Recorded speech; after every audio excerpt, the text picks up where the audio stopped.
2015 June 4న మణిపూర్లోని Chandel జిల్లాలో సూర్యోదయంతో అంతా ప్రశాంతంగా మామూలుగానే ఉంది. 6వ డోగ్రా రెజిమెంట్కు చెందిన ఒక బృందం తమ సాధారణ గస్తీ విధులకు బయలుదేరింది. వాహనాల్లో వాతావరణం చాలా ఉల్లాసంగా ఉంది. కొందరు సైనికులు పాటలు పాడుకుంటున్నారు, కొందరు పాత కథలు చెప్పుకుని నవ్వుకుంటున్నారు, మరికొందరు తమ ఇంటి గురించి, కుటుంబం గురించి మౌనంగా ఆలోచిస్తున్నారు. ఇది వాళ్ళకి రోజువారీ పని. గతంలో ఇలా 100 సార్లు ఈ పని చేశారు. కానీ పక్కనే ఉన్న కొండలు, దట్టమైన పొదలు వెనుక ముసుగు వేసుకున్న తీవ్రవాదులు ఆయుధాలతో, పూర్తి ప్రణాళికతో దాచుకుని ఉన్నారని వాళ్ళకి తెలియదు. మరికొద్ది క్షణాల్లో ఆ ప్రశాంత ఉదయం భారతదేశంపై జరిగిన అత్యంత ప్రమాదకరమైన దాడుల్లో ఒకటి కాబోతోందని వాళ్ళు ఊహించలేదు. NSCNK అనే తీవ్రవాద సంస్థకు చెందిన వాళ్ళు ముసుగులు ధరించి ప్రమాదకరమైన ఆటోమేటివ్ ఆయుధాలతో సిద్ధంగా ఉన్నారు. వాళ్ళు ఎత్తైన ప్రదేశంలో ఉండి భారత సైన్యం కదలికలను చాలా నిశితంగా గమనిస్తున్నారు. భారత సైనిక వాహ శ్రేణి టెంగ్ నోపాల్ న్యూ సమ్ తాల్ రోడ్లోని ఒక నిర్మానుష్యమైన మలుపు వద్దకు రాగానే ఉదయం 8:15 ఒక భారీ పేలుడు. ఈ పేలుడు ధాటికి ఆర్మీ ట్రక్ ఒక్కసారిగా మంటల్లో చిక్కుకుంది.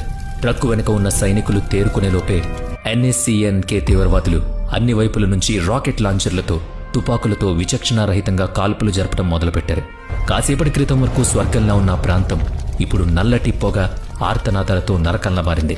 రోడ్డు పరిస్థితి సరిగ్గా లేకపోవడం వల్ల వెనుక ఉన్న వాహనాలు ముందుకు గాని వెనక్కి గాని వెళ్లలేకపోయాయి.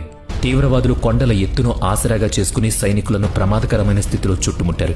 పరిస్థితి పూర్తిగా వ్యతిరేకంగా ఉన్నప్పటికీ భారత సైనికులు వెంటనే ఎదురుకాల్పులు జరిపారు. సైనికులు ఎదురుకాల్పుల్లో ఒక తీవ్రవాది వెంటనే చనిపోగా మిగిలిన వాళ్లు అక్కడి నుంచి పారిపోయి ఇండో మయన్మార్ సరిహద్దులు దాటేశారు.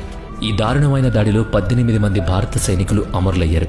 15 మంది సైనికులు గాయపడ్డారు. ఈశాన్య భారతంలో గత 30 ఏళ్లలో ఆర్మీపై జరిగిన అత్యంత ప్రమాదకరమైన దాడిది. ఒక్కరోజే ఇంతమంది సైనికులు చనిపోవడం. ఈ వార్త ఢిల్లీ చేరగానే దేశమంతా ఆగ్రహం వెల్లుబుకింది. సోషల్ మీడియా, వార్తా ఛానల్స్ ప్రతి దాంట్లోనూ భారతీయుల రక్తం మరిగింది.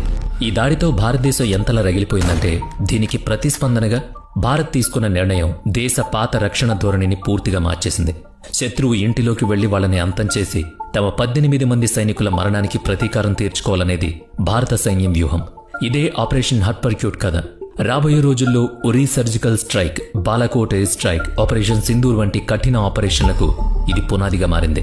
2015 జూన్ 4 నాటి ఆపరేషన్ హర్పర్క్యూట్ గురించి తెలుసుకునే ముందు NSCNK సంస్థ భారత సైనికుల వాహన శ్రేణిపై ఎందుకు దాడి చేసిందో మనం తెలుసుకోవాలి.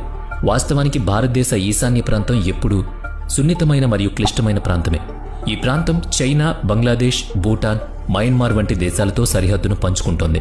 ఇక్కడ భౌగోళిక పరిస్థితులు, దట్టమైన అడవులు, ఎత్తైన కొండలు దశాబ్దాలుగా తీవ్రవాదులకు కేంద్రంగా మారాయి.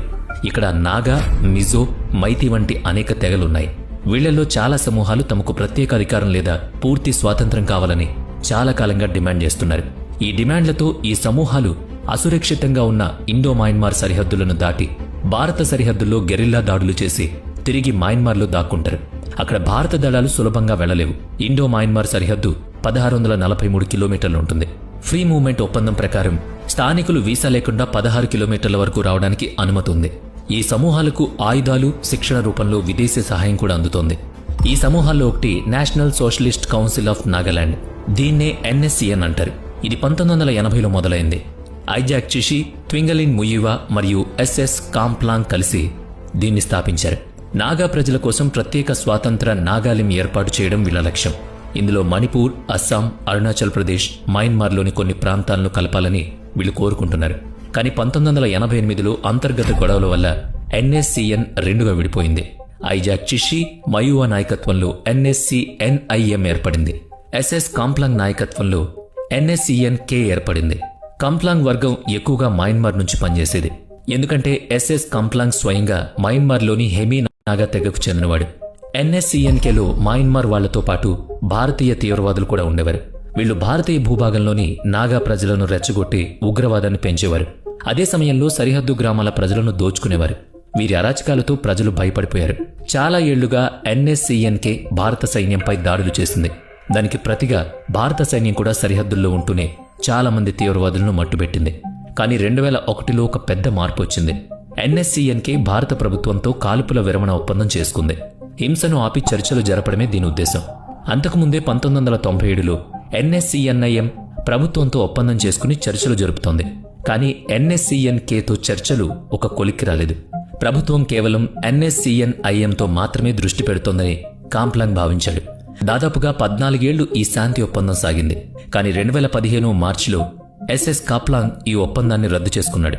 ఆ వెంటనే 2015 ఏప్రిల్లో 8 ఇతర తీవ్రవాద సంస్థలతో కలిసి ఒక కొత్త కూటమిని ఏర్పాటు చేశాడు.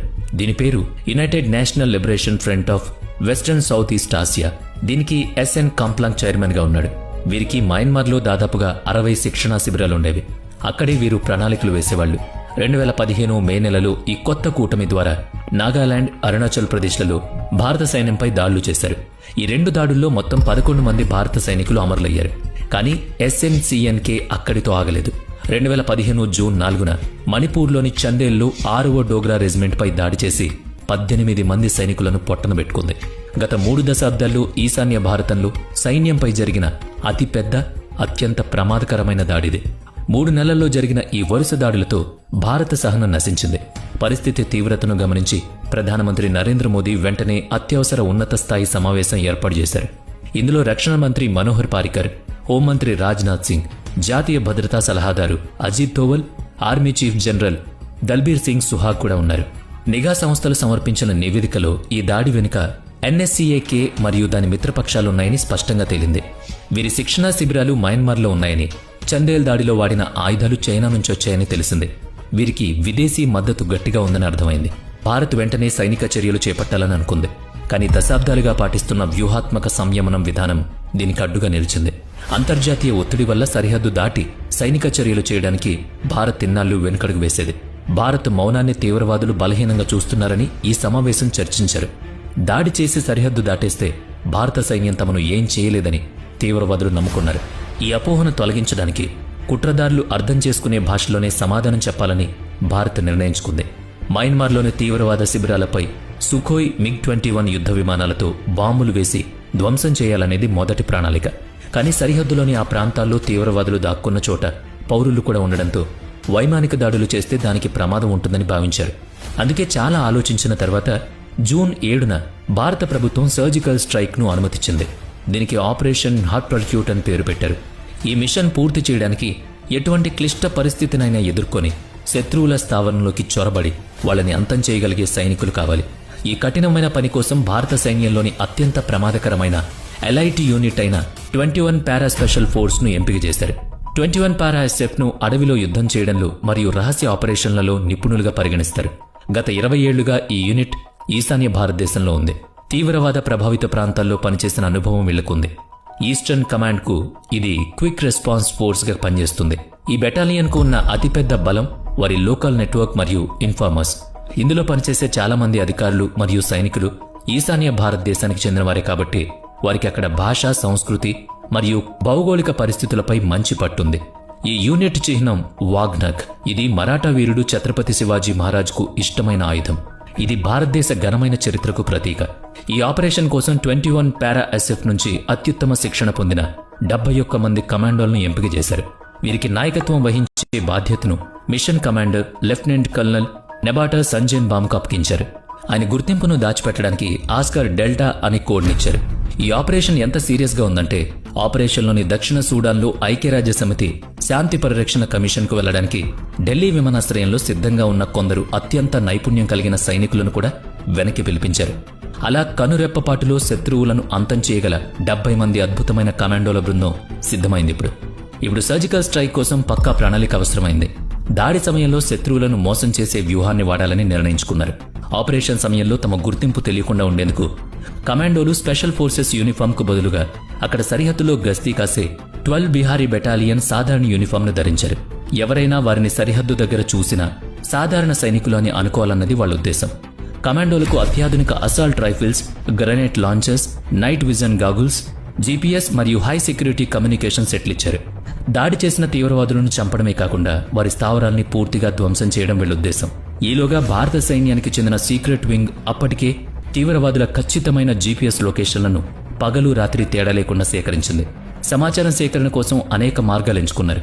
ఉపగ్రహ ఛాయాచిత్రాలు, డ్రోన్ల నిఘా, సిగ్నల్ ఇంటర్స్టెప్స్ మరియు గ్రౌండ్ లెవెల్లో లోకల్ సోర్సెస్ ద్వారా సమాచారం దొరికింది. ఇంటెలిజెన్స్ సమాచారం ఆధారంగా మయన్మార్ లోపల సరిహద్దులకు సుమారుగా 8 కిలోమీటర్ల దూరంలో ఎన్ఎస్సీఎన్కేకు చెందిన 2 పెద్ద శిబిరాలను గుర్తించారు. ఇవి తీవ్రవాదులకు అధునాతన ఆయుధాల వాడకంలో శిక్షణ ఇచ్చే ప్రధాన కేంద్రాలు. ఈ 2 క్యాంపుల నిర్మాణం దాదాపుగా ఒకేలా ఉంది. వాటికి 10 కిలోమీటర్ల పరిధిలో ఇతర అనుబంధ సంస్థల క్యాంపులున్నాయి.